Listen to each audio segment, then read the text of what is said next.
Everyone, yeah, I'm Charlie from UCL, and I'll be talking today about how microglia potentially produce the amyloid-Bri peptide in this really rare form of dementia called familial British dementia. And because it's a short 10-minute talk, I promise I've taken out all the Brexit jokes. So hopefully I don't need to dwell too long on this, but rare forms of monogenic disease can inform quite a lot on some of the more common sporadic forms of disease.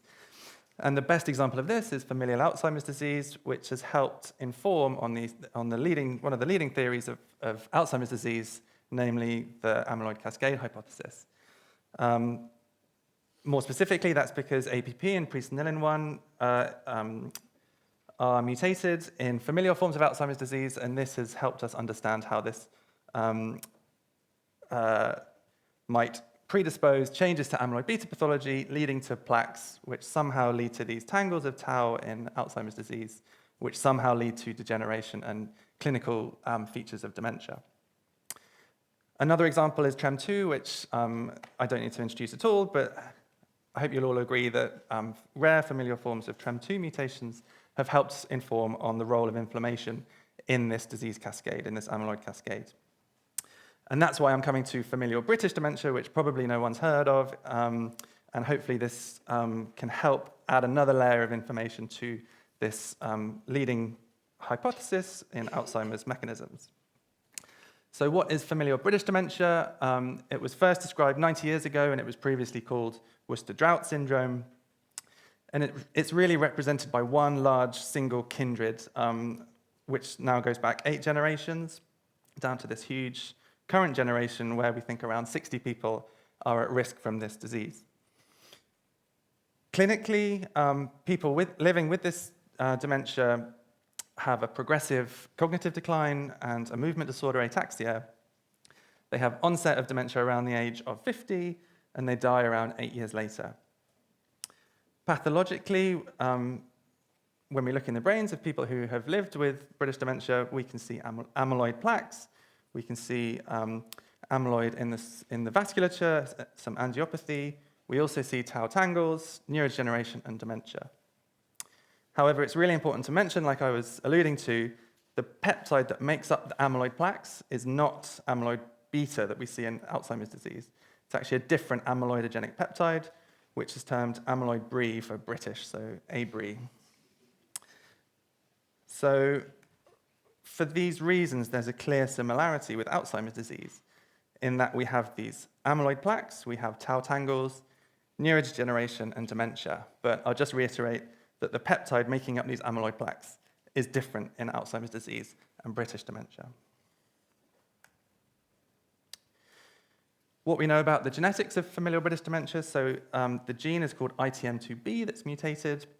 It used to be called BRI2, and you can see it in the lower half of this diagram here. It's a transmembrane protein.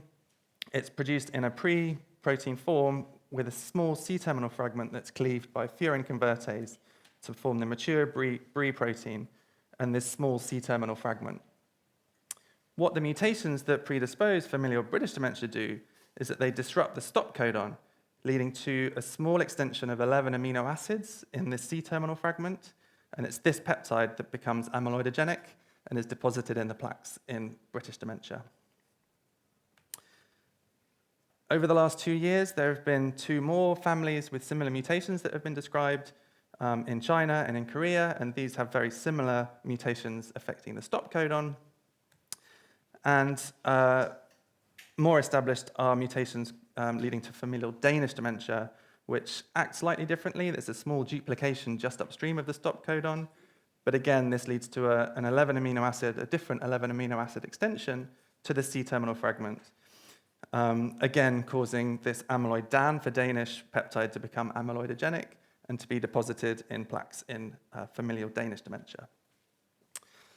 And I think what's nice to note is that these small extensions that we see in these amyloidogenic peptides are not present in the healthy cases, so we can generate antibodies to specifically pick out these amyloidogenic peptides in disease. So the aims of this project were to really try to understand the role of ITM2B in different cell types, because previous work has shown that ITM2B, or BRI2 here, can be expressed by neurons, by astrocytes, and by microglia. So our goal was to generate a physiological model using stem cells to really understand the effect of some of these mutations in familial British dementia. So we had fibroblasts from 2 people living with British dementia, which we reprogrammed to stem cells. We did all the characterization. And we used 2 controls alongside the British dementia lines. And of course, this is dementia, so we differentiated these into cortical neurons. And together with a master's student, we banged our heads against the wall for months. We just saw no phenotype in these cells. We saw no problem with these neurons. We also struggled to use the antibodies very specifically, which made us look at some of the literature and look at some of the expression in our cells. And when we looked by qPCR, what we found in our control cells, stem cell-derived neurons, astrocytes, and microglia, this gene is highly enriched in microglia, suggesting that ITM2B might be a microglial gene. This data is supported by maybe a dozen online databases, single-cell sequencing and immunopanning, this example is, I think, where in this mouse data set, you can see a huge enrichment, significant enrichment for ITM2B expression in microglia. So next step, obviously, we differentiated our cells into microglia together with Jenny, and for the first time, we could start to pick up this full-length wild-type ITM2B peptide in our stem cell-derived microglia expressing TREM2, and not in our neurons expressing beta-tubulin. So we can see the full-length ITM2B peptide. What about the small amyloidogenic fragments? What I'll show you here are Western blots from brains of someone who passed away with British dementia, and you can see this very small 4 kilodalton fragment, the amyloidogenic ABri peptide, in the brain lysates from someone living with disease. We don't expect to see it in control cells because it's this extension that you wouldn't see in a healthy environment, but we start to see these amyloidogenic peptides in our microglial lysates from patients with familial British dementia. And I think the main point to make is that we see it in patient-derived microglia, in the lysates, also in the supernatants from these microglia. We don't see it in controls like we wouldn't expect to, but we never see this amyloidogenic peptide in our neuronal lysates or our neuronal supernatants. Together suggesting that this amyloidogenic ABri peptide is being produced by microglia, which I hope you'll agree is quite a surprising finding, that we think of this peptide at the top of this alternate amyloid cascade actually being enriched for and produced by microglia, at least contributing to the pathology starting off this disease.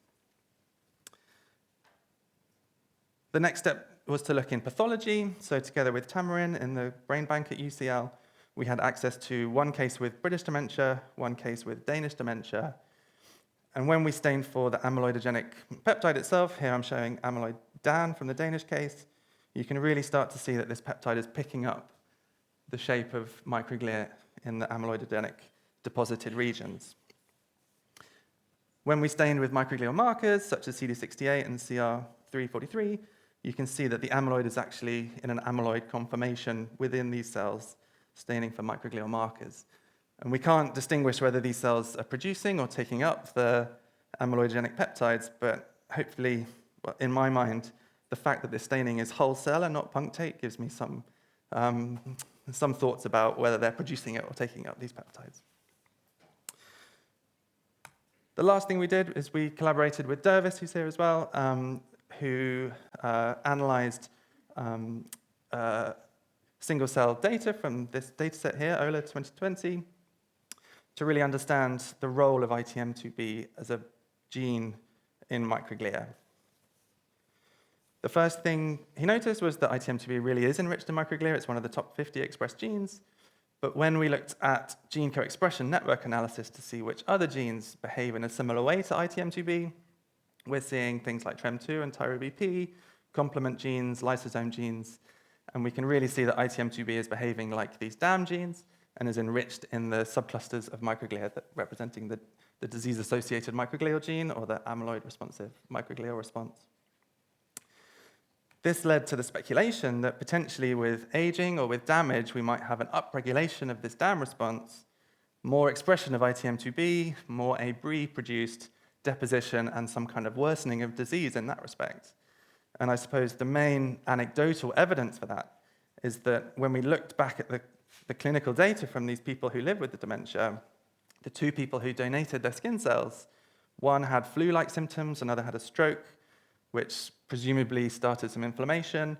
The next day they worked up with amnesia-like symptoms, cognitive decline, and never recovered. So it really seems like inflammation might have started this disease process off.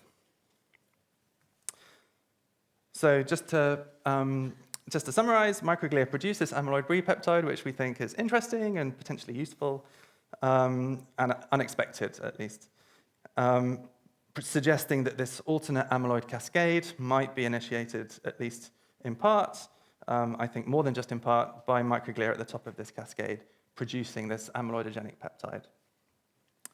We really think this is a unique model to study not only the progression of dementia, because we can see how inflammation might be involved in microglia, but also the onset of dementia and somehow whether amyloid-Bri might be starting off the disease in a microglial-dependent way.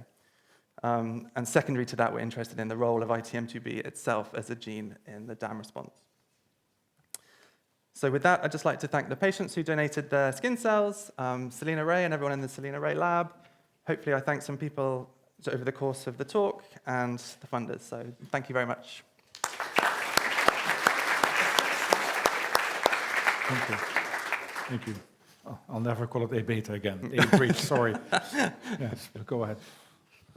Thank you. Really interesting work. I was just wondering if you looked at what happens to the neurons once you expose them to those supernatants of microglia with ABri, or co-culture them together if you look at that's able to induce any sort of pathology or things like that in potentially like healthy donor cells. We're doing exactly that now, and I think the co-culture experiments you've got a lot of control over because you've got this microglial-derived protein. So I think this is a really interesting tool to understand how inflammation might link with the amyloid or the tau pathology. So that's exactly where we're going, yeah. So is this gene restricted to microglia, or is it also expressed in BAM? So these border-associated macrophages that are CNS resident, for instance, the perivascular macrophages, the ones in your meninges, do they also express this gene? Could that also be a source of this ABri? Yes, exactly. And I think you're exactly right, because monocytes express this gene, and really interestingly, pathology in these ABri plaques aren't restricted to the brain. You see them in every organ of the body. Okay. So I think all tissue-resident macrophages might be producing this peptide. All right, wonderful. Questions? Right. It's done. Oh, right, thanks. Thank you.